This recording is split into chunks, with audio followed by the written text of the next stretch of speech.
Fala galera, hoje pro perfil a gente tem Casper Cadian, tá há um bom tempo na Heroic e a gente vai falar sobre a vida dele na competição e fora do servidor. Thank you so much for having us, Casper. First of all, I'd like to know what your childhood was like.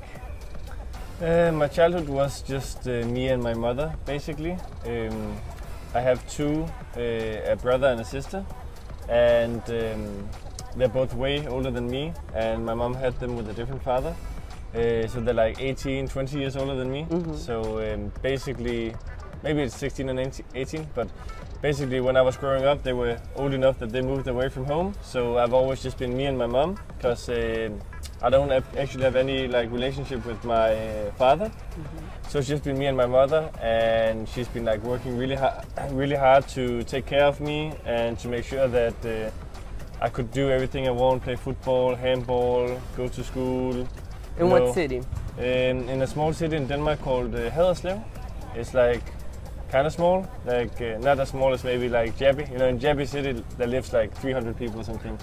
In mine it's a little more, 20,000, but it's still one of the smaller ones, I would say. And yeah, just growing up, going to school, doing a lot of sport. Were you a good student? I mean, I was always told a few things that the subjects I was interested in, I was really good at. But I was not so good at handling the stuff that didn't catch my mind.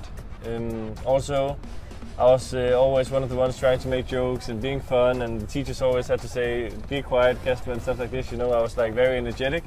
But back then I also had a lot of temper, which it took me a few years, maybe until I was 11, 12, 13 to control. Before that I was kind of wild.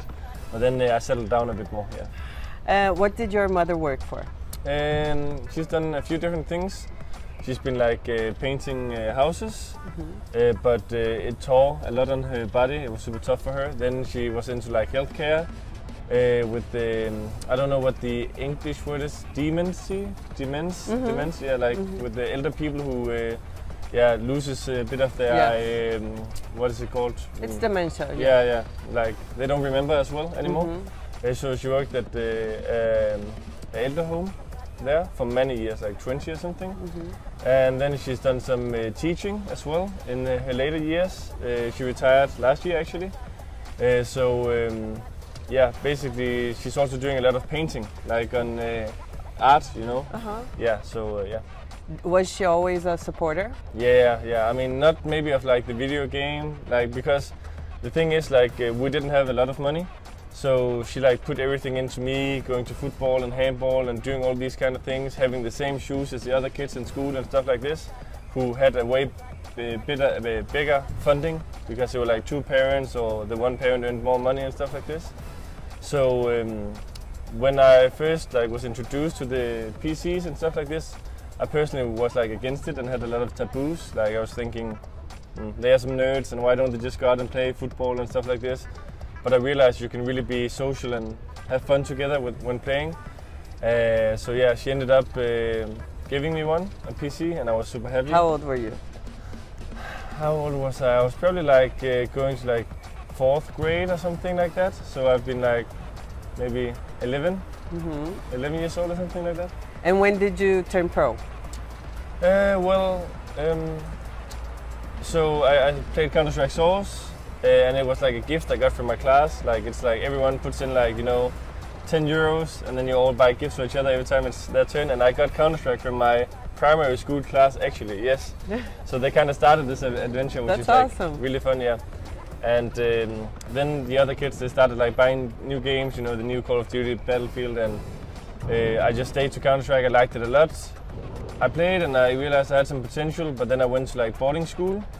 So I had a whole year of not playing in a city called Vejle, with where you train a lot of your sport, 9 times per week. And then I got back from boarding school, started my gymnasium, it's called, high school. And I still went to this, it's called Team Denmark. It's a sports academy for the best in their sport. And was doing that, so I was not planning to play CS that way at all. And then I got injured, played more CS. Was the injury on your knee? Yes, I had first my knee, and then I had a surgery, and then I had a long recovery, and then when I finally got back, I had issues with my shoulder, And then all of a sudden I'd been playing for like 1.5 years with like not being able to play the matches and stuff, just like rehab training. And you know, when you do that and you train 9 times per week for 1.5 years, in that age when you are saying no to parties and no to the girls and all this stuff, you know, you get kind of dragged towards other things. And were you able to go to college? So, I mean, this like college, high school is kind of the same, I think, in Denmark. Then there's like university afterwards, and I didn't do that because I was pursuing Counter-Strike at that time, and I was telling myself, okay, maybe just 1-2 years of this, I can earn some money, which would be the same as if I worked in like a grocery store or something, and then I can start university. But esports and Counter-Strike, it just, you know, blew up. So. What would you study on university? It's a good question. I think like in Denmark there's this system where you know, when you apply for a specific area that you want to study, you need to have a specific grade. And I want to study like psychology, but my grades is not entirely high enough, so you have to like apply through like a second attempt. It's basically called. So something like that. I'm really into like the minds of people. Why do they think the way they do? Why do they act in a specific way when X and Y happens? But maybe something with like politics as well could be interesting. But I don't know. Like I think it would be different when I had to actually sit down and say, okay, now you have to figure out. Like that's not something which like completely clear for me. Have you ever thought about quitting CS? Pro CS? Yeah, I mean, I was making a living and playing professionally in Rogue when they had like a European team, and then things kind of fell apart and I played on a different team. And at that point I'd like pursuing Counter-Strike for so long, and I also realized if I want to take education and kind of be on par with my friends and stuff like this, it's about time to do it. But then I got the offer to join Rogue again, the organization I played for, but now in the American division. Which is their home turf, and yeah, basically I moved to the US and lived there for 13 months, completely alone in an apartment, and just played, you know. And the only reason I had to go there was because of the ping difference, you know, when you play from Europe. So I moved there, but none of my teammates lived there. I was just all alone. It could be weeks, maybe 2 sometimes, when I didn't meet anyone that I knew or that I could say hello to. So it was just all in on playing, and I think it was good for me to also. I told myself, I traveled there, I'm not doing it like to explore the US or anything, I'm just doing it to pursue my passion, and either now I'm gonna find out I can do this, or I'm just gonna have to settle with, okay, I had a lot of fun with CS, but life goes on. What city was that in? Vegas. Wow, yeah. The party city. The party city, and I'm still saying, yeah, like no casinos, no parties, just grinding. What was your biggest splurge with CS money? I said I'm maybe kind of influenced by the situation I've always had with my mother, where I mean we didn't need anything, but also it was not like we had a lot of money. Like it was not like we just went on vacation. Like we did that maybe once every 5 years. We could like travel outside Denmark. So I've always been like taught by my mother to take care with your money. Don't just spend them, throw them away and stuff like this. So I mean, until I bought my apartment 1.5 years ago, the most expensive thing I've ever bought was my MacBook. So it's not like I don't overcar, I don't use money on a lot of fancy things. So yeah. What was your career high or life high? Yeah, I mean, career high, I think there's many moments with Heroic that I could pinpoint. I think the qualification for the major with Rogue was something special as well, but I guess the semi-final of the Stockholm major with Heroic was good. The Pro League victory with the clutch, of course, as well. The back of the head, right? And what did he do after that? That's nuts. So he actually shoots the AWP in the back of the head without anyone looking. Gets the AWP and kills the guy CT. Yeah. Oh my God, he's knifed him, and he's gotten away with the AWP. I'm starting to get nervous. There's no way, Cadian, you can't win Pro League like this! You can't win Pro League like this! No way! Exile's left, 40 seconds and the bomb's on A. Take your time, son. You're about to make the play of your career. Oh my God, 30 seconds. Now, Exile's on ramp. He's got 30 seconds to think this one through. A knife kill? Can't. He's thinking about ramp. Jumps Saw him. Gets the info, he just has to hit this shot and he's done it for heroic. The leader calling well above his years, clearing corners. Oh no! You're an animal! Yeah, that's quite a few with heroic. I think maybe it will be easier to choose when I'm a bit further away from it, you know? And do you have like any lows? Oh, plenty of Which those. was the lowest? I mean, I think it's also some of the reasons why a lot of people can like respect the way my career is now, because it's definitely not be easy. I've really been fighting hard to be at the position I am now. I've tried for many years, you know. I played the very first major that was in Counter-Strike Go in 2013. And then I played a few more there, and then I had like a break of 3 or 4 years where I didn't qualify for major, but I kept fighting.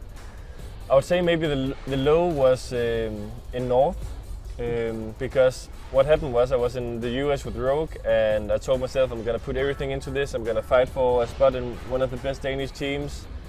And then when I finally got the offer from North, I thought, okay, I made it, you know. That's it, I made it. This is a dream, this is happening. Now everything that I worked for is exactly like it should be. And then I joined a team where they believe in each other, they believe in me as a captain was not there. Nobody wanted to put in the extra effort, and I think it was like a really good lesson that, you know, it's kind of cliche, but people talk about that it's not the way from the beginning of the journey till the end. It's like, it's the journey, you know. And I thought I was at the end, but I realized, okay, it's all the things that I learned on my way to North, and then another bump in the road, and then I joined Heroic and finally got the team I wanted. If you could define yourself in one word, what would it be? Passionate, probably. Like, I think a lot of people around me knows that when I do things, I do it 100%. And just to gather your dream team. Dream team? Yeah. I mean, I made a few ones in the past, which is like, if I don't include people in my team, I think we're gonna bring like Simple, maybe Kerrigan nowadays. We bring Saivu as well, he can play the rifle. I think Exile is doing pretty good nowadays as well. And the last one, that's a good question. You can take a lot of players here. I think maybe Electronic still. And just to conclude, I'll ask you fast questions. Inferno or Overpass? Inferno. CT or Terrorist? CT. Champagne or soda? Soda. Football or basketball? Football. Do you root for what team? I like FC Copenhagen, and I like Real Madrid as well. Zaiwu or Simple? Simple. And last but not least, rap or opera?